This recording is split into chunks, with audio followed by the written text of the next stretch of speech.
மத்திய பட்ஜெட் தாக்கலின் போது நிதியமைச்சர் நிர்மலா சீதாராமன் வருமான வரி தொடர்பான அறிவிப்புகளை வெளியிட்டுள்ளார். அதன்படி புதிய நடைமுறையில் வருமான வரி கணக்கு தாக்கல் செய்பவர்களுக்கு நிரந்தர கழிவு ரூபாய் 50,000 ரூபாய் 75,000 உயர்வு உள்ளிட்ட அறிவிப்புகளை வெளியிட்டுள்ளார். வருமான வரி தொடர்பான அறிவிப்புகளை பொறுத்தவரைக்கும் வருமான வரி தாக்கல் செய்யும் நடைமுறை மேலும் எளிமையாக்கப்படும். அறக்கட்டளைகளுக்கு நன்கொடை அளிப்பதற்கு ஒரே வரி முறை அறிமுகம் செய்யப்படும். இதுவரை இருந்த 2 வரி முறைகள் ஒருங்கிணைக்கப்பட்டு ஒரே வரி முறை நடைமுறைப்படுத்தப்படும். தாமதமாக வருமான வரி தாக்கல் செய்யப்படுவது இனி குற்றமாக கருதப்படாது.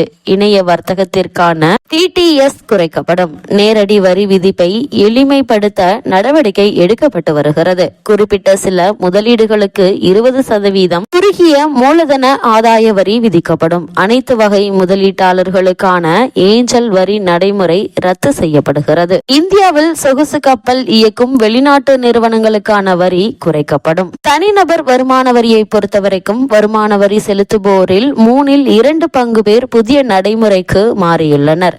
புதிய நடைமுறையில் கணக்கு தாக்கல் செய்பவர்களுக்கு நிரந்தர கழிவு ரூபாய் 50,000 ரூபாய் 75,000 உயர்வு.